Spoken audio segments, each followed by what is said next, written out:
Hello, this is Hooked by Happenstance. I'm Kendra, and it is time for chapter 30 of Yarn Tales. And it's also time to start shawl number 3 for the year. So Yarn Tales is an ongoing series here at Hooked by Happenstance where I read books, I tell you a bit about them, and then I apply silly Kendra rules to my rating for them, and I add a segment to my reading shawl.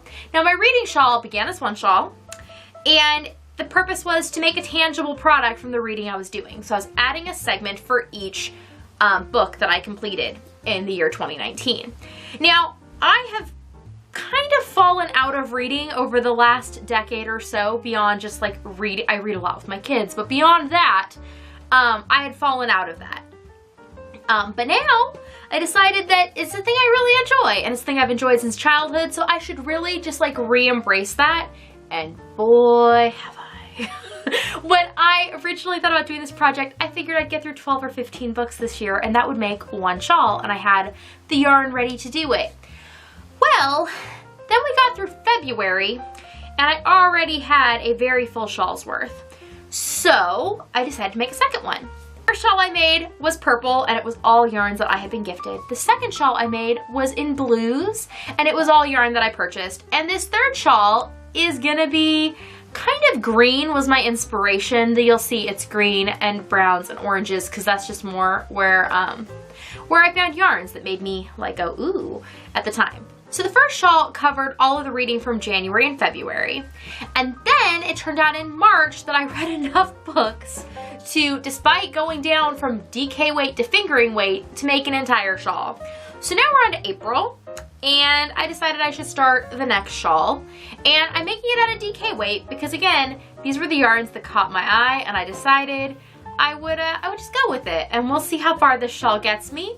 If it's just April, if it's April and May, if it just goes till I decide it's big enough, I haven't really decided yet. And that part I'm not really too concerned about. So now it's time for me to introduce you to the new yarns for the shawl. So as you know, the way the reading shawl works for me is I have selected a different yarn for each type of book that I'm reading. Now that's not genre, it's like the physical form of book. It gets a different color, and that's a good way for me to see, just at a glance, have I been reading a lot of audiobooks, which the answer is yes. I figured out from the first shawl that I read at least twice as many audiobooks as anything else.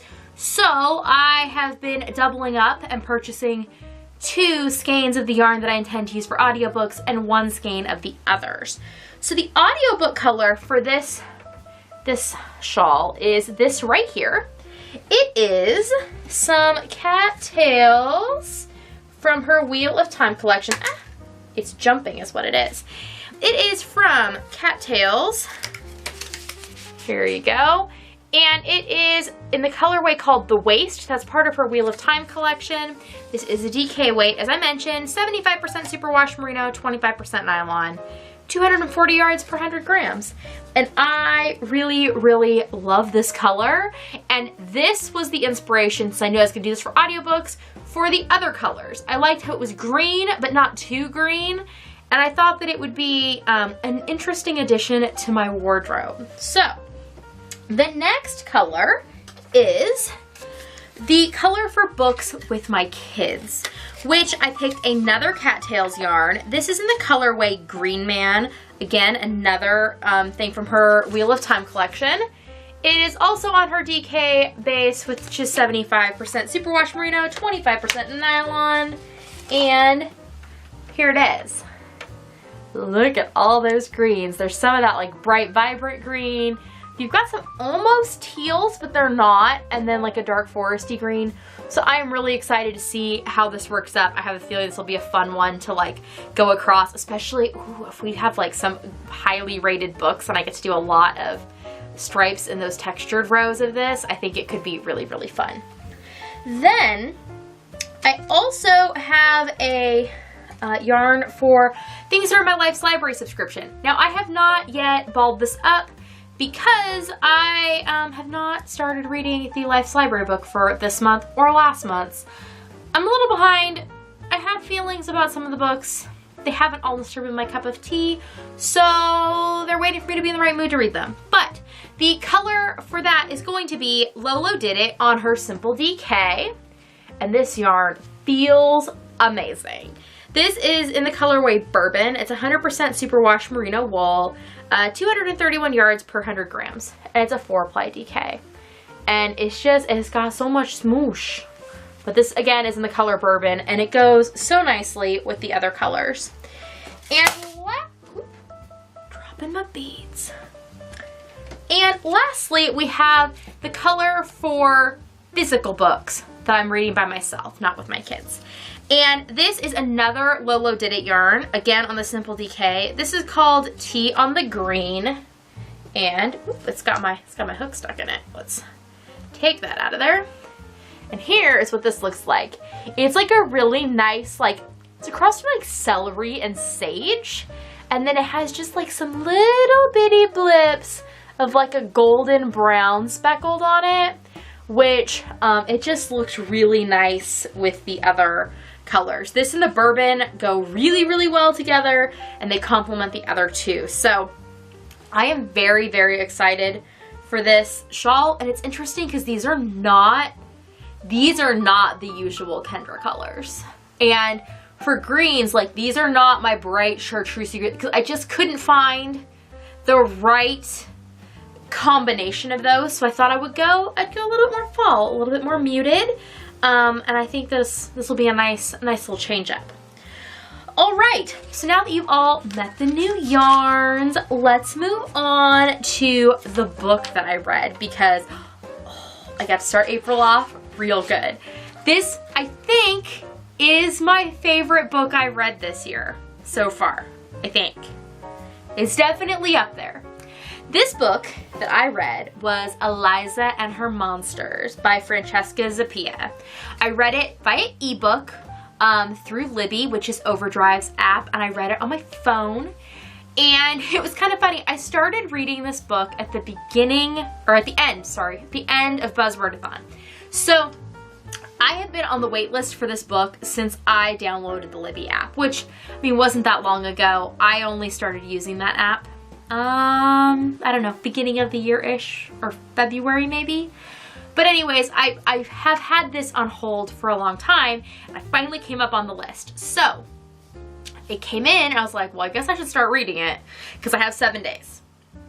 So I started reading it a little, but I was still trying to get through the rest of the books that I wanted to finish for Buzzwordathon.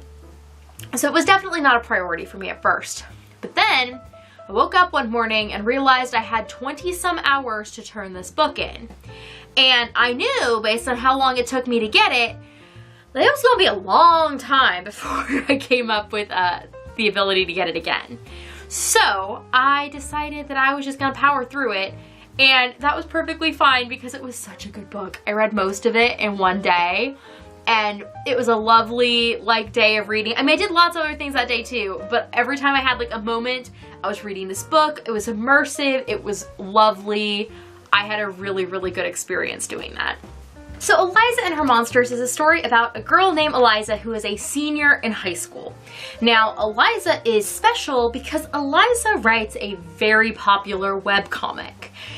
And she writes it anonymously, which means that she gets to still have a private life, but she also has a very active friend group online.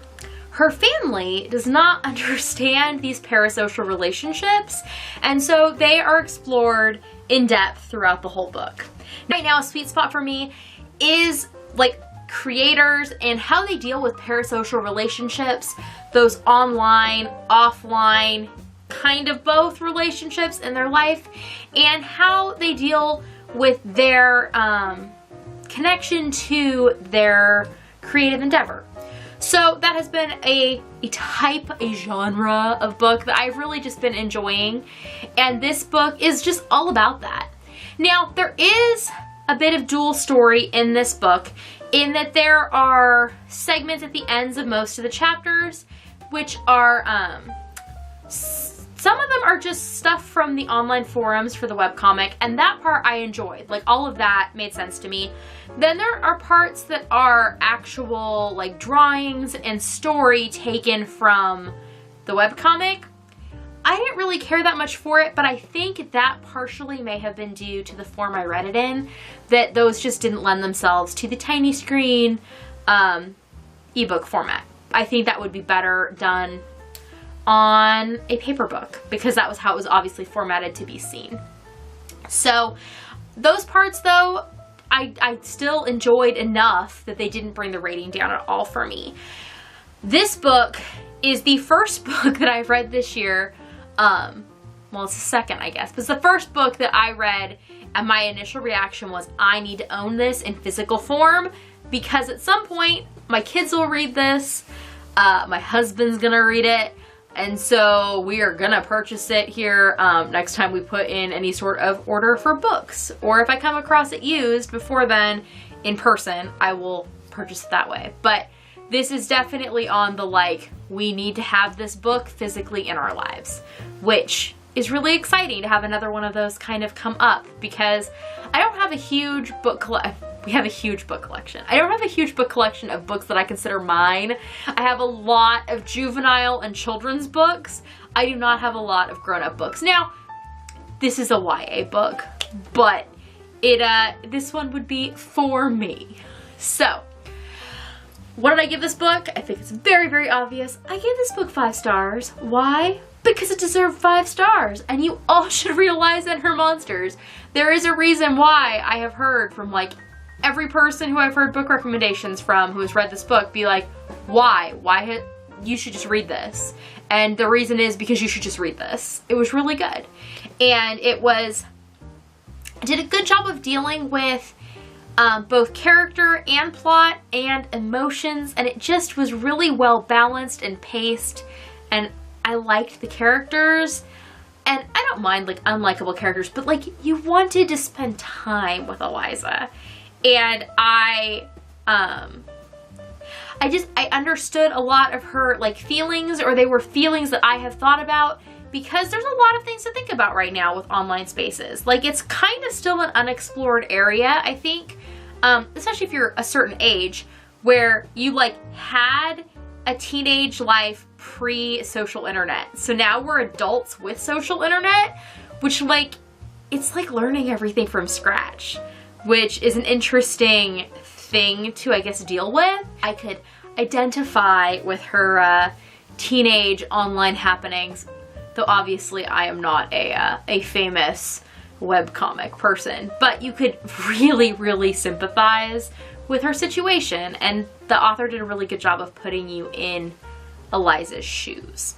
So, let's take a look at the first segment of this shawl. And it's a baby segment, but it's not super baby because it's a 5-star segment. So this obviously was made out of the yarn for physical books I experienced by myself. The way that I work this shawl is there's a different yarn for each of those types that I talked about before. Each of them has a stitch pattern that I work, and then after the specific pattern, I do a row of textured single crochet for each star of the book. So here we have the Eliza and her monster segment. I add in increases as I see fit in the pattern. I just have some markers in to kind of tell me where I'm heading and kind of give me, I don't know, a little heads up, but I do fudge things as I need to along the way because I can, because I'm making this up on the fly. But I really, this yarn, this Lolo Did It in the Simple DK is so smooshy and pleasant to work with. And it has a really, really nice tight ply. So it doesn't split with the crochet hook, which I'm doing front and back loop single crochet. So sometimes that can be a problem with the yarn splitting as you go through the plies. But I had no problems with that with this. So if you're looking for a nice base, I would definitely recommend this one. So we will see what the next book brings in the next episode. If you want to make sure you don't miss out on that episode, go ahead and subscribe down below because my videos don't come out on a particular schedule. So if you want to make sure they pop into your feed, subscribing is the best way to do that. If you have missed out on any of the previous Shawls or Yarn Tales videos, there is a playlist here on the channel of all of the books that I've read this year and all of those chapters, as well as a shawl that I did last year with a slightly different format. Hope you're all having a great whenever you see this, and I will see you next time. Bye!